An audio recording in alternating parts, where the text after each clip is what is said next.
প্রশাসনের রাজনীতিকরণ সম্পূর্ণ হয়ে গেছে পশ্চিমবঙ্গে। কার্যত তৃণমূল কংগ্রেস এবং তৃণমূল কংগ্রেসের সরকার দুটোর মধ্যে কোনো পার্থক্য নেই। সাংবিধানিক সংস্থার বিরুদ্ধে, নির্বাচন কমিশনের বিরুদ্ধে তারা যুদ্ধ ঘোষণা করেছে। এটা কোনো সুস্থ স্বাভাবিক গণতান্ত্রিক সমাজে আমাদের দেশে কাম্য নয়। কংগ্রেস চাইছে শহীদ হতে। আমরা বলছি যে আমরা কোনো নির্বাচিত সরকারকে ৩৫৬ ধারা প্রয়োগ করে ফেলে দেবার পক্ষে নই, কারণ মানুষের স্বার্থে। পশ্চিমবঙ্গের মানুষকে এটা মেনে নেবেন যে একজন ভোটারের নাম ৫ জায়গায় থাকবে, মৃত ভোটারের নাম থাকবে, ফাঁকা জমির ওপরে হোল্ডিং নাম্বার দেখিয়ে ১০ জন ১২ জন করে ভোটার তৈরি হয়ে যাবে। এই ভোটার লিস্ট নিয়ে পশ্চিমবঙ্গের মানুষ খুশি থাকবে? কিন্তু তৃণমূল কংগ্রেস করছে। নির্বাচন কমিশনের তলব, কাল দিল্লি যাচ্ছেন মুখ্য সচিব মনোজ পান্ত। নবান্ন সূত্রে এমনটাই খবর, কাল দিল্লি যাচ্ছেন মুখ্য সচিব মনোজ পান্ত। নির্দেশ মানল না রাজ্য, মুখ্য সচিবকে দিল্লিতে তাই ডেকে পাঠায় নির্বাচন কমিশন। জাতীয় নির্বাচন কমিশন মুখ্য সচিবকে সশরীরে হাজিরা দেওয়ার কথা বলে।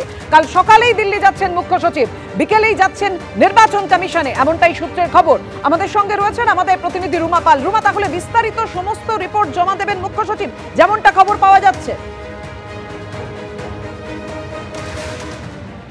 দেখো, জানি রাখি নির্বাচন কমিশন কাল বিকেল ৫টার মধ্যে মুখ্য সচিবকে তলব করেছেন সশরীরে নির্বাচন কমিশনে যেতে হবে, এবং যদিও নবান্ন সূত্র যে মুখ্য সচিব তিনি যাচ্ছেন দিল্লিতে। জানিয়ে রাখি যে তাকে কিন্তু জবাবদিহি করতে হবে যে কেন তার নির্দেশ অমান্য করা হয়েছে এবং কেন তার নির্দেশ মানা হয়নি। এবং তার সঙ্গে সঙ্গে নির্বাচন কমিশন এটাও বলেছে যে আবারও কিন্তু কমপ্লায়েন্স রিপোর্ট পাঠাতে হবে, এবং তার সঙ্গে সঙ্গে এই ব্যবস্থা গ্রহণ করতে হবে যে ৫ জনের কথা বলা হয়েছিল তাদের বিরুদ্ধে কিন্তু ব্যবস্থা গ্রহণের কথা বলা হয়েছে।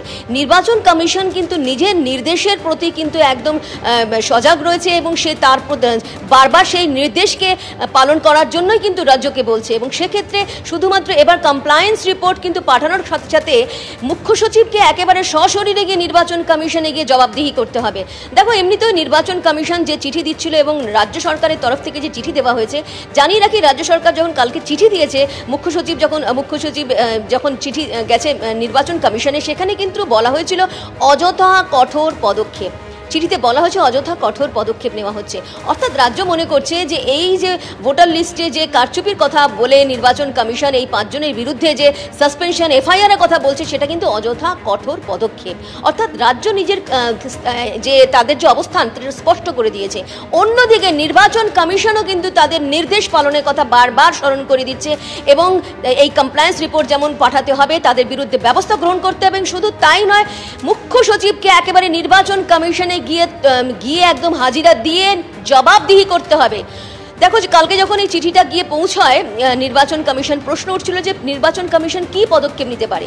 এরপর কি নির্বাচন কমিশন কোনো আইনের পরামর্শ নিচ্ছে, এমনটাও শোনা যাচ্ছিল।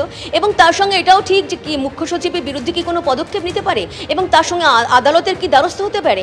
নির্বাচন কমিশন পরবর্তীতে কি পদক্ষেপ নেয় অবশ্যই সেদিকে নজর থাকবে, কিন্তু তার আগে মুখ্য সচিবকে তলব করে তার জবাবদিহি চেয়ে কিন্তু নির্বাচন কমিশন আবারও তাকে একদম নির্বাচন কমিশনে দিল্লিতে ডেকে পাঠালো, এবং মুখ্য সচিব সেখানে যাচ্ছেন। তবে এটা ঠিক, কমপ্লায়েন্স রিপোর্ট কি তৈরি হয়েছে, কোনো কি এফআইআর বা সাসপেনশন হয়েছে, তা কিন্তু এখনো পর্যন্ত কোনো খবর নেই। কিন্তু কালকে যে অবস্থান রাজ্য গ্রহণ করেছে, অযথা কঠোর পদক্ষেপ, অবশ্যই রাজ্য সেই অবস্থানেই কিন্তু একদম রয়েছে, এমনটাই কিন্তু এখনো পর্যন্ত যা পাওয়া খবরে জানা যাচ্ছে। কিন্তু নির্বাচন কমিশন চাইছে তাদের নির্দেশ মানা হোক, এবং এদের বিরুদ্ধে ব্যবস্থা গ্রহণ করা হোক, কমপ্লায়েন্স রিপোর্ট পাঠানো হোক, এবং তার সঙ্গে সঙ্গে জবাবদিহি করুক নির্বাচন কমিশনে গিয়ে মুখ্য সচিব। এবার দেখা নির্বাচন কমিশন এবং নবান্নের মধ্যে যে এই সংঘাত, এই যে ঠান্ডা লড়াই যে আবহ তৈরি হলো, সেটা এখন কোথায় গিয়ে দাঁড়ায়। একদমই 4 অফিসারকে সাসপেন্ড করে এফআইআর দায়ের করার কথা বলেছিল জাতীয় নির্বাচন কমিশন, এবং এই মর্মে মুখ্য সচিবকে প্রথমে চিঠি পাঠিয়েছিল জাতীয় নির্বাচন কমিশন। কেন কোনো ব্যবস্থা নিল না রাজ্য? মুখ্য সচিবকে তলব জাতীয় নির্বাচন কমিশনের। গতকাল জাতীয় নির্বাচন কমিশনকে যে চিঠি পাঠিয়েছিলেন মুখ্য সচিব, তাতে তিনি লেখেন, নির্বাচন কমিশনের চিঠি পাওয়ার পর এই বিষয়টি নিয়ে একটা অভ্যন্তরীণ তদন্ত এবং এখনকার প্রক্রিয়া খতিয়ে দেখার কাজ শুরু হয়েছে। পূর্ণাঙ্গ তদন্তের আগেই দক্ষতা ও নিষ্ঠার সঙ্গে কাজ করা এইসব অফিসারদের বিরুদ্ধে পদক্ষেপ করলে তা অসামঞ্জস্যপূর্ণ এবং কঠোর হতে পারে। এর ফলে শুধু এদেরই নয়, ভোটের কাজের দায়িত্বে থাকা অন্য অফিসারদেরও মনোবল ভেঙে যাবে। চিঠির শেষে লেখা ছিল, প্রথম পদক্ষেপ হিসেবে ময়নার ARO সুদীপ্ত দাস এবং ময়নার ডেটা এন্ট্রি অপারেটর সুরজিৎ হালদারকে নির্বাচন সংক্রান্ত সমস্ত কাজ থেকে সরিয়ে নেওয়া হয়েছে। রাজ্য সরকার জানিয়েছে, তদন্তের পর পরবর্তী অ্যাকশন টেকেন রিপোর্ট পাঠানো হবে।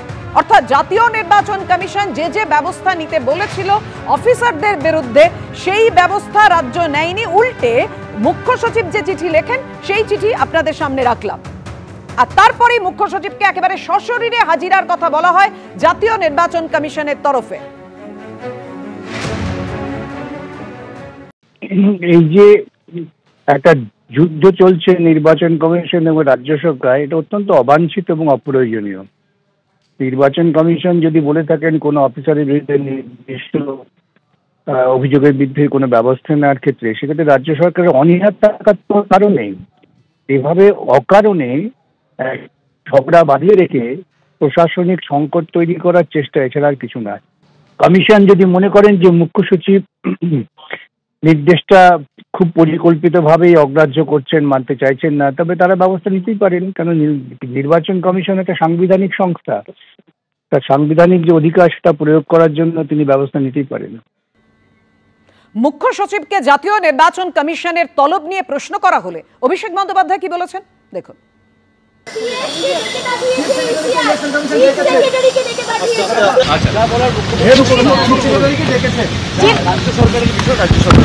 আচ্ছা